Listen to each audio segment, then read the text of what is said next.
Price कितना on road मेरे city में पड़ता है और इंटीरियर में क्या डिफरेंस आपको पुराने वाले के तौर पे कंपैरिजन। सामने जैसे हेडलैम्प्स में जो आउटर लेयर में अब आपको वाइट मिलता था, जो पहले ऑरेंज रहता था। Hello everyone, welcome back to this channel. और आज का गुड मॉर्निंग हॉकी स्टेडियम से। वैसे तो यूजुअल मॉर्निंग वॉक का प्लान जो बनता है वो कोटा स्टेडियम में ही बनता है, बट संडे को वो ऑफ रहता है। तो कभी भी संडे का जब हमारा प्लान बनता है तो यूजुअल हॉकी स्टेडियम में आते हैं। और बात करते भैया लोग भी पहुंच गए, तो शुरुआत करते हैं। सबसे पहले मूनलाइट सिल्वर ऑप्शन का जो रेनो काइगर है, और प्राइस कितना ऑन रोड मेरे सिटी में पड़ता है और क्या क्या अपडेशन है वो मैं आपको इस वीडियो के थ्रू में बताऊंगा।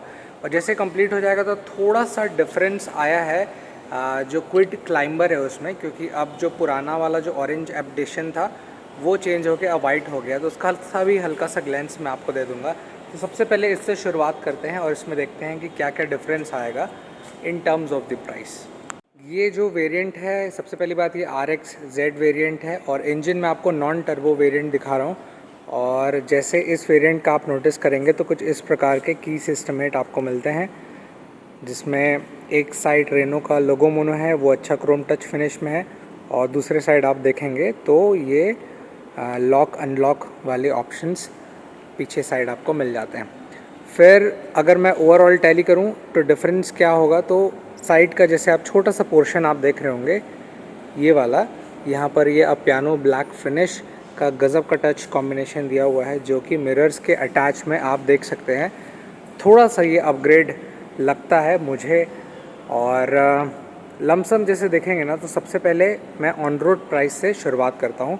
तो मेरे सिटी रायपुर छत्तीसगढ़ में इसकी कीमत 9,80,000 रुपीज़ आपको मिल जाएगी। आपके सिटी में डेफिनेटली ये थोड़ा बहुत वेरी करेगा, तो लमसम एक आइडिया के लिए कि कितना ऑन रोड पड़ सकता है वो आप इससे नोटिस कर लीजिएगा। और ये जो मूनलाइट सिल्वर है ये मुझे ज़्यादा अट्रैक्टिव लगता है, क्योंकि थोड़ा सा ये जो वाइट के बाद जो मोस्ट सोल्ड व्हीकल काउंट होता है इंडियंस के दिमाग पे, जो एक ग्लेंस में आता है वाइट के बाद दूसरा कलर लेना चाहिए, वो ये ऑप्शन रहता है। तो ये भी मुझे अट्रैक्टिव लगता है इन कारणों की वजह से। अब आते हैं इसके ओवरऑल डिटेल्स की तरफ कि आपको इस व्हीकल में क्या क्या चीज़ें मिलेंगी। अपडेशन तो देख लिया आपने, अब बात करते हैं इसके ओवरऑल डिटेल्स की तरफ। तो 6 कलर्स में अवेलेबल है, जिसमें से मैं पहले बता चुका हूँ कि ये जो अभी आप कलर देख रहे हैं ये मूनलाइट सिल्वर है। और जो मैं शुरुआत में बता रहा था 1.0 लीटर का जो नॉर्मल इंजन है टर्बो ना होते हुए, वो आपको 72 PS का पावर और 96 Nm टॉर्क निकाल के देता है, जो कि अप्रॉक्सीमेशन के हिसाब से ठीक ठाक लोअर कंडीशन पे है। बट इस व्हीकल इस प्राइस रेंज के हिसाब से ये भी एक सटीक ऑप्शन साबित होता है। और टोटल ये 17 किलोमीटर पर लीटर का आपको माइलेज निकाल के देगा। अगर आपने भी इससे बेहतर अचीव किया है तो वो मुझे नीचे कमेंट्स में ज़रूर बताइएगा। फिर आते हैं ओवरऑल सेफ्टी काउंटिंग की तरफ। तो ऑफ कोर्स इसमें ABD विद EBD ऑप्शंस दिए हुए हैं, और साथ ही साथ 4 एयरबैग्स भी मिल जाएगा, जो कि बहुत ज़रूरी होता है। इसके अलावा आइसोफिक्स चाइल्ड सेफ्टी वगैरह सब चीज़ें मिल जाती हैं। अब आते हैं इसके इंटीरियर की तरफ। तो इंटीरियर में जैसे मैं एंट्री करूं तो यहाँ पर पहला अट्रैक्शन मुझे पियानो ब्लैक फिनिश का ही अच्छा देखने मिल रहा है। और इंटीरियर में क्या डिफरेंस आपको पुराने वाले के तौर पे कंपैरिजन लगेगा कि ये हल्का सा जो ब्राउनिश टच है वो अट्रैक्टिव लग रहा है। अट्रैक्टिव इन द सेंस कि थोड़ा स्टैंड आउट कर रहा है, क्योंकि जैसे आप ये देख रहे होंगे ये ब्लैक फॉर्मेशन पे है, और ये जो ब्राउन दे रहा है ये हल्का सा स्नेक आप नोटिस करेंगे। क्लोज बाय लुक में मैं दिखा देता हूँ, तो उसके जो चमड़े रहते हैं वैसा ये हल्का सा ग्लेंस टचअप देता है। साइड में आप डिफरेंस देखेंगे तो यहाँ पूरी तरीके से ब्लैक ही फॉर्मेशन आपको मिलेंगे, जो कि ये वाला टर्म पियानो ब्लैक फिनिश है, और ये भी आपको पियानो ब्लैक फिनिश में मिलता है। और दूर से वो कुछ इस प्रकार से दिखेगा। वहीं पर सेंटर इंफोटेनमेंट सिस्टम के बारे में बात करें तो ये एक मोस्ट अट्रैक्टिव पॉइंट है। और वहीं पर अगर मैं इसके ओवरऑल सिस्टमेट के बारे में बात करूं तो इसका रिस्पॉन्स भी मुझे अच्छा लगता है। नीचे से जब आप देखेंगे तो यहाँ पर मैं थोड़ा सा एक सोच रहा था कि नए अपग्रेडेशन में क्या क्या चीज़ें होंगी। तो यहाँ पर मेरे ख्याल से शायद एक पियानो ब्लैक फिनिश का आउटर लेयर प्रोवाइड करा देना था, जिसके कारण शायद थोड़ा सा ज़्यादा ये अच्छा हो जाता। बट ओवरऑल जितना भी दिया है that is also good option. फिर सेंटर कंसोल के थोड़ा नीचे में जाएंगे तो एसी के कंट्रोल के सिस्टमेट, फिर नीचे आप देखेंगे तो यहाँ पर सॉकेट दिया हुआ है, स्टार्ट स्टॉप बटन यहाँ पर आपको देखने मिलते हैं।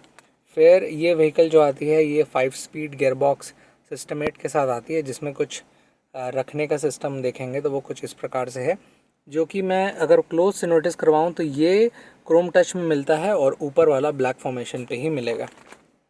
फिर जैसे नीचे जाएंगे तो हल्की सी आप नोटिस करेगा पॉइंटिंग की रेड स्टिचिंग आपको मिलता है, और यहाँ पर कुछ इस प्रकार से सिस्टम मिलेगा जो कि आर्मरेस्ट यहाँ पर से ख़त्म होता है, सेम एज इट इज़ आपको रेड स्टिचिंग के साथ मिलता है। फिर जैसे ड्राइवर पर्सपेक्टिव की तरफ देखें तो लेफ़्ट साइड में कंट्रोल्स और राइट साइड में भी कंट्रोल्स दिए हुए हैं, जो कि थोड़ा RX-Z वेरिएंट के हिसाब से ये थोड़ा प्रीमियम टच देता है। और जैसे इसके सेंटर में देखेंगे तो यहाँ पर रेनो का जो लोगो मोनो है क्रोम टच में दिया हुआ है, जिसका आउटर लेयर ये वाला जो पोर्शन है ये प्लानो ब्लैक फिनिश में मिलेगा। अब मैं आपको वहाँ से क्लोज बाय दिखाता हूँ। क्लोज बाय से जैसे देखेंगे तो यहाँ का कुछ MID स्क्रीन इस प्रकार से आपको दिखेगा, जो कि काफ़ी ज़्यादा स्पोर्टियर फील देता है, और इस प्राइस रेंज के हिसाब से मुझे ये बहुत ज़्यादा अट्रैक्टिव लगता है, क्योंकि हल्का सा जो स्पोर्ट्स फील है वो टचअप शायद ये साइड का पोर्शन, इन दोनों के साइड वाला है, ये बढ़ा देता है। और बीच का जो MID स्क्रीन है ये मल्टी इन्फॉर्मेशन डिस्प्ले स्क्रीन जो एक टर्म यूज़ होना चाहिए उसके हिसाब से ये ज़रूर साबित होता है, जिसका अगर मैं क्लोज बाय ग्लेंस दूँ तो 0 से लेकर 220 किलोमीटर पर आवर की हाई स्पीड का आपको इंडिकेशन मिलेगा, और वो भी डिजिटल फॉर्मेशन पे, और कितने किलोमीटर्स रनिंग है वो जानकारी बताएगा। फिर यहाँ पर आप नोटिस करेंगे जो छोटे छोटे माइन्यूट डिटेल्स बहुत इंपॉर्टेंट वे में दिए गए हैं, जो कि आई थिंक इस व्हीकल के हिसाब से ज़रूर देना चाहिए था, और बहुत अफेक्टिव भी रहता है अगर आप इसका कंटिन्यूस यूज़ करेंगे तो। फिर अगर मैं ड्राइवर पर्सपेक्टिव के हिसाब से देखूं तो अगर मैं अपनी आंखें लेफ़्ट साइड घुमाऊंगा तो वो कुछ इस प्रकार से एक बेहतर अट्रैक्टिव लुक मुझे देता है। फिर यहाँ पर आप नोटिस कर रहे होंगे तो ड्राइवर्स के लिए कंट्रोल के लिए कुछ इस प्रकार से ऑप्शंस दिए हुए हैं, और साइड का लुक इस व्हीकल का इस तरीके से दिखता है, जिसमें अगर मैं टायर सेक्शन की तरफ आऊँ तो टायर आप देख रहे होंगे MRF के टायर्स मिलते हैं, जिसमें ये जो अलॉय व्हील का सेटअप है ये ब्लैक एंड सिल्वरिश पैटर्न के कॉम्बिनेशन में है, जो कि बहुत ही ज़्यादा अट्रैक्टिव लगता है। और टायर सेक्शन के बारे में बात करूँ तो 195/60 R16 इंच के इसमें आपको सेटअप मिलेंगे। फिर ये जो पियानो ब्लैक फिनिश का अट्रैक्शन है वो कितना अट्रैक्टिव है वो मैं पीछे से भी ऑप्शन आपको दिखा देता हूँ। तो पीछे आप देख रहे होंगे तो काइगर का जो मूनलाइट सिल्वर है उसका लुक कुछ ऐसा दिखेगा, जिसमें वो ब्लैकिशपन जो मैं आपको नोटिस करा रहा हूँ ये वाला पोर्शन, ये उसकी अट्रैक्शन थोड़ा ज़्यादा बढ़ा दे रहा है। अब एंड करते हैं इसके पीछे के लुक से। तो पीछे का लुक इस गाड़ी का बहुत ही ज़्यादा सुंदर लगता है, क्योंकि हल्का सा जो स्पोर्टियर फील देता है आई थिंक इस रेंज के हिसाब से दूसरे गाड़ियों में मुश्किल है। और जस्ट आप बैक लुक देखेंगे एग्जैक्ट सेंटर से तो वो कुछ इस प्रकार से दिखेगा। तो ये था एक overall details about the Renault Kiger, और इस कंप्लीशन के बाद छोटा सा मैं आपको ग्लेंस दे देता हूँ कि क्लाइंबर में भी क्या चेंजेस आए हैं।